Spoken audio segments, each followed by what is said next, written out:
కష్టాలే కాదు, కలల్ని తెలుసుకున్నారు వైఎస్. ఆ కష్టాలను తీరుస్తానని, ఆ కలల్ని సాకారం చేస్తానని ప్రమాణం చేశారాయన. దీనికి జనస్పందనే 2004 ఎన్నికల్లో వైఎస్ సాధించిన అఖండ మెజారిటీ. వైఎస్ ముఖ్యమంత్రిగా ప్రమాణ స్వీకారం చేసిన తక్షణం తన మొదటి సంతకం పెట్టి ఉచిత విద్యుత్ హామీ నెరవేర్చారు. రెండో సంతకంతో విద్యుత్ బకాయిలన్నీ రద్దు చేశారు. వైఎస్ మాట తప్పలేదు, మడమ తిప్పలేదు.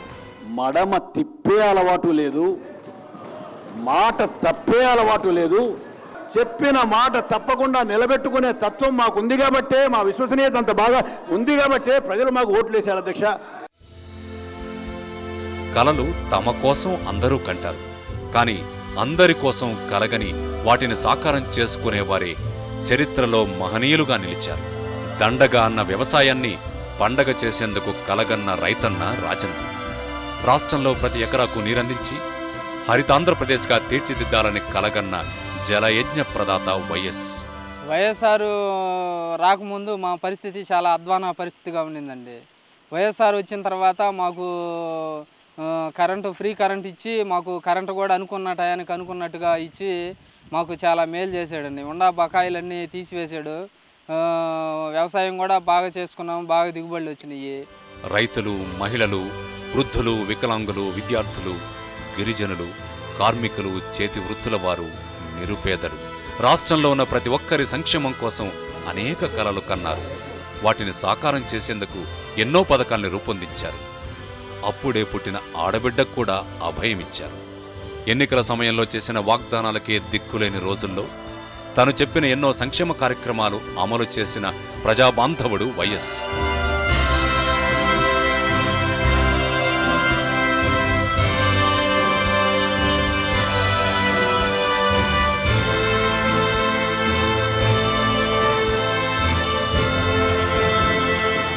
రూపాయి ఖర్చు లేకుండా కార్పొరేట్ ఆసుపత్రిలో గుండె ఆపరేషన్ చేయించుకున్న నిరుపేదలు ఎందరో ఆయన్ను గుండెల్లో పెట్టుకున్నారు.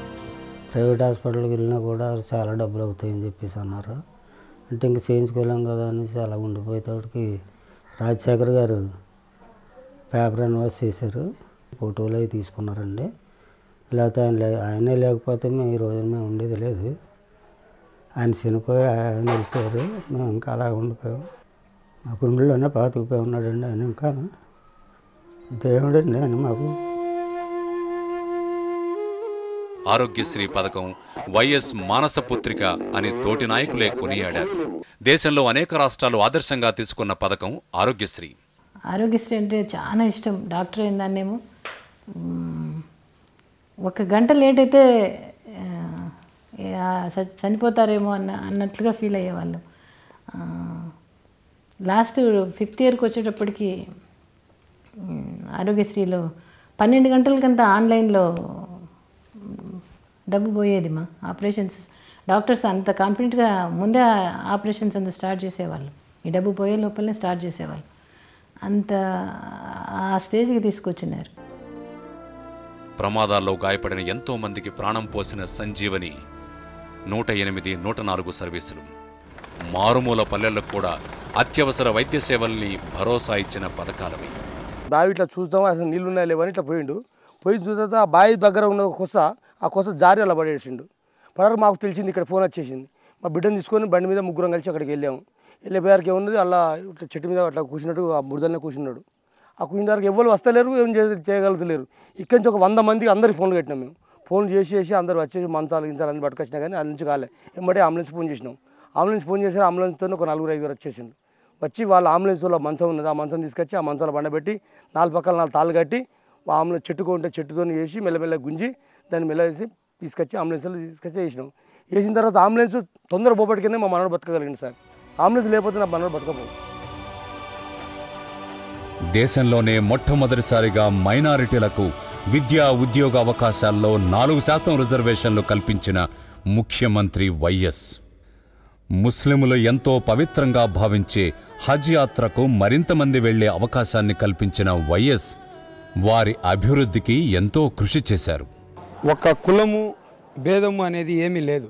ప్రతి ఒక్క మనిషికి మేలు చేయాలన్నదే ఆయన ఆశయం.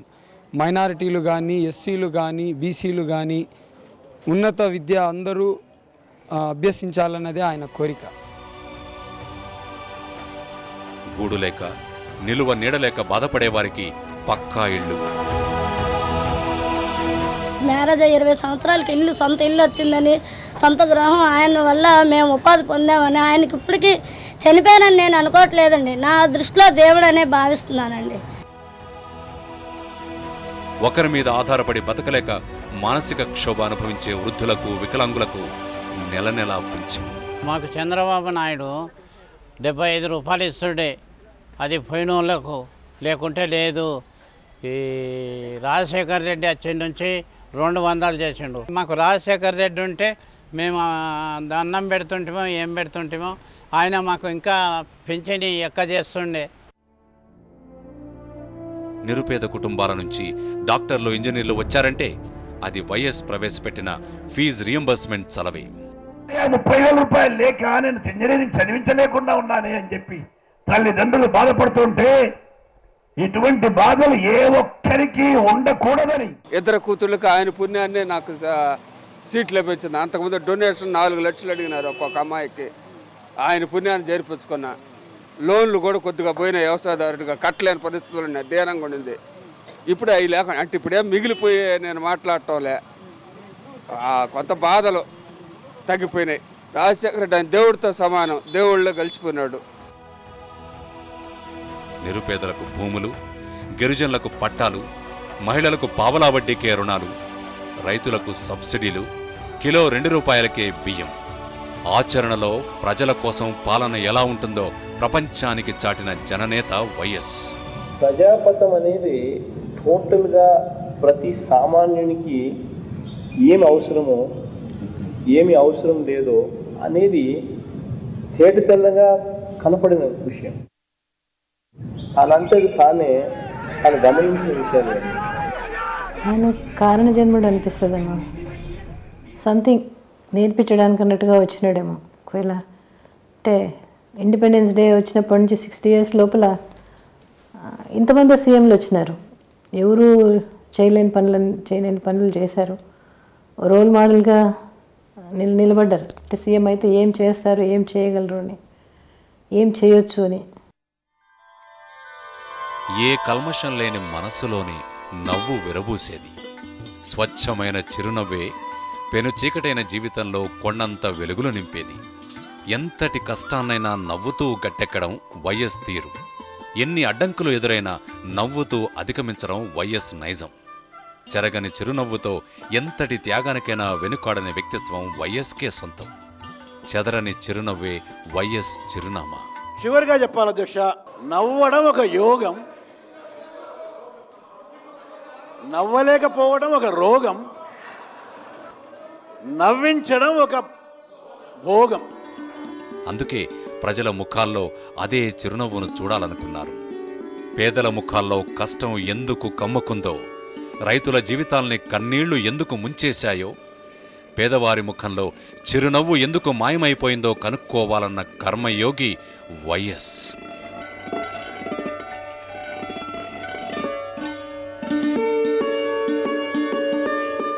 వైఎస్ ఏ పని చేసినా దాని పరమార్థం చిరునవ్వే.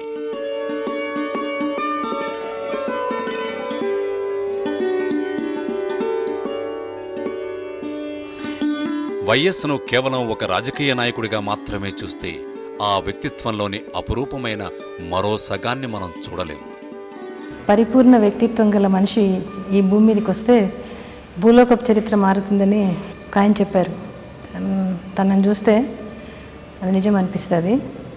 ఆయనలో ఉండే పరిపూర్ణ వ్యక్తిత్వం అంటే అన్ని గుణాలు కలబోసిన మనిషి అని అనిపిస్తుంది. ఆయనలో ఉండే టీవీ అయితేనేమి, ఆయనలో ఉండే నవ్వు, మాట, పలకరింపు, అట్లాంటి మనిషిని, అన్నీ కలబోసిన మనిషిని చూడలేమనుకుంటా.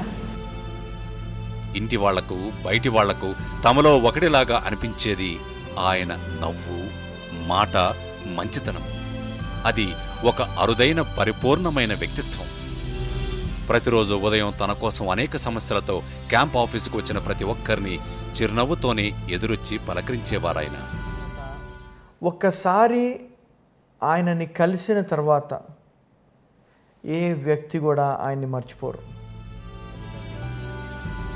నిండైన ఆయన నవ్వే సగం కష్టాన్ని పోగొట్టేది, కొండంత ధైర్యాన్నిచ్చేది. అదే నవ్వు ప్రతిపక్షం అడిగిన ఎన్నో ప్రశ్నలకు ధీటైన సమాధానంగా నిలిచేది. నవ్వేవాడికి ఫ్రస్ట్రేషన్ ఉన్నట్ట, నవ్వని వాడికి ఫ్రస్ట్రేషన్ ఉన్నట్ట తెలియదు నాకు.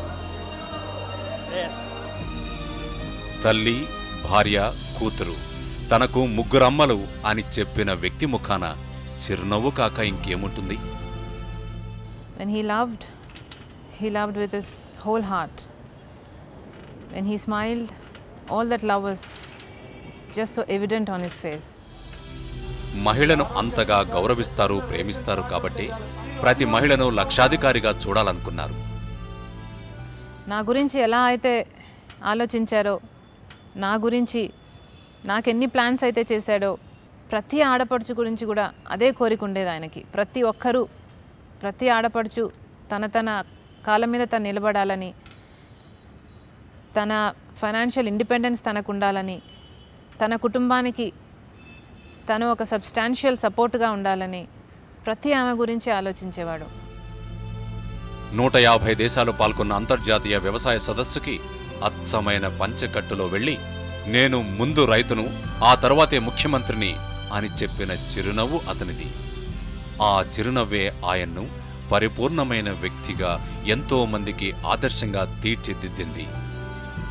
ఒక నాయకుడు ప్రజలతో ఎంత దగ్గరగా ఉండొచ్చో, ఎంత ఆప్యాయంగా పలకరించవచ్చో, ప్రజల్లో ఎంతగా మమేకమైపోవాలో చెప్పి ఆచరించిన వ్యక్తి doctor YS Rajasekhara Reddy.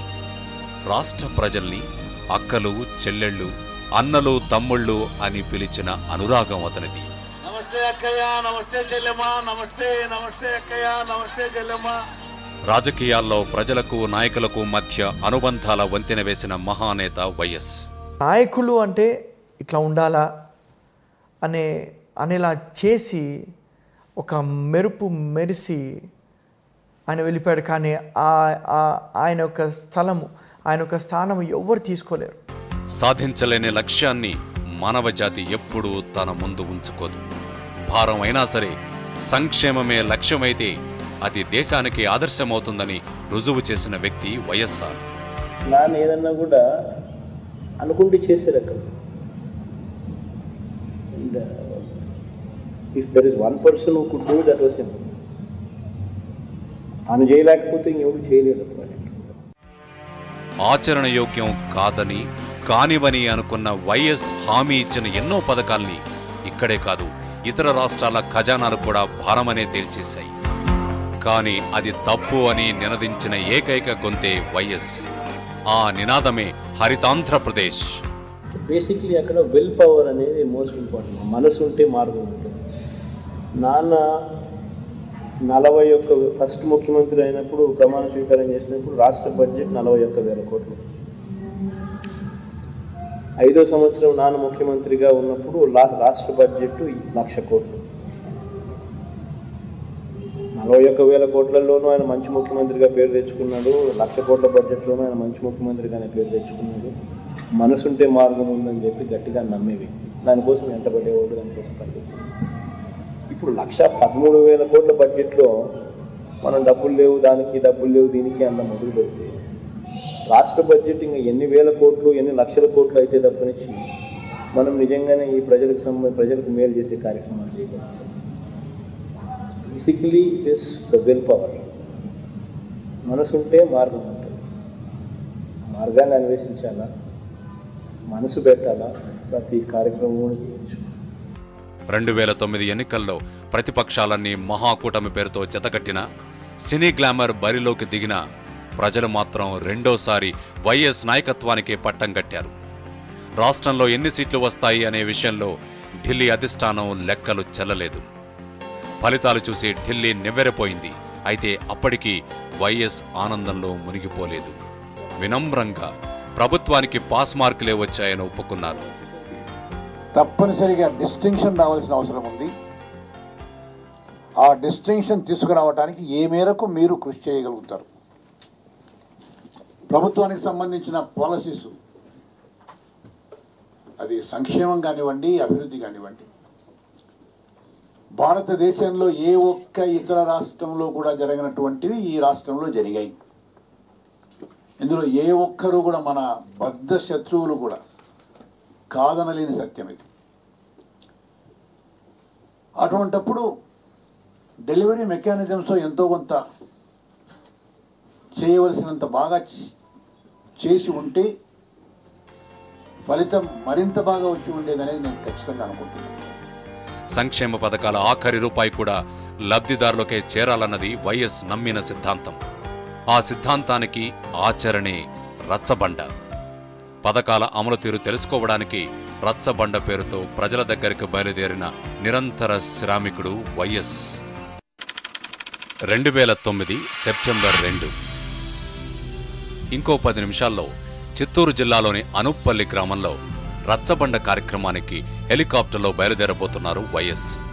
YS తన రచ్చబండ కార్యక్రమం ఉద్దేశాలని వివరించిన తొలి ఇంటర్వ్యూ ఇది. ఆయా గ్రామాలకు పోయినప్పుడు ఆయా గ్రామంలో ఉన్న సమస్యలు ఏమిటి అనేది ప్రజలతో నేరుగా ఇంటరాక్షన్ అయ్యి, ఎందుకంటే ముందు ఎక్కడికైనా నేను వస్తున్నానని చెప్తే ముందే దాన్ని అదేదైనా కొంత తప్పులో ఇప్పులో ఉన్నా కూడా రెక్టిఫై చేసుకోవచ్చు. అట్లా చెప్పడానికి అవకాశం ఇవ్వకుండా మంచి గవర్నమెంట్కి సంబంధించిన అన్ని డెలివరీ మెకానిజం సక్రమంగా పనిచేస్తున్నాయా లేదా, ఇవాళ ఇప్పుడు వచ్చిన కరువు దీనికి సంబంధించిన సమస్యలు ఏమైనా ఉన్నాయా లేదా, కరువుకు సంబంధించిన సమస్యలు అంటే పనులు లేకపోవడం కానీ, లేకపోతే రైతులకు సంబంధించిన వర్షాలు లేకపోవడం కానీ, మంచినీళ్ళు లేకపోవడం కానీ, పశుగ్రాసం లేకపోవడం కానీ, ఇటువంటి సమస్యలు ఏమైనా ఉన్నాయా, లేక రేషన్ కార్డులు మామూలుగా ఇల్లు లేని వాళ్ళు ఎవరైనా ఉన్నారా, ఇప్పుడు ఇందిరమ్మ ఇళ్లలో ఇల్లు అందరికీ శాంక్షన్ చేసినాం, ఒకవేళ ఎన్ని ఇళ్ళు శాంక్షన్ చేసినామో ఇంకా శాంక్షన్ కాని వాళ్ళు ఎవరైనా ఉన్నారా, ఇంకా కట్టుకున్న వాళ్ళు ఎవరైనా ఉన్నారా, కట్టుకోవడానికి ఏమైనా ఇబ్బందులు ఉన్నాయా, లేదు రేషన్ కార్డులు ఎవరైనా లేని వాళ్ళు ఉన్నారా, బీదవాళ్ళకి ఏ ఒక్కరికైనా కూడా రేషన్ కార్డు లేకుండా ఉండకూడదు అనేది ప్రభుత్వానికి సంబంధించిన పాలసీ అయినప్పుడు అటువంటి సమస్యలు ఏమైనా ఉన్నాయా.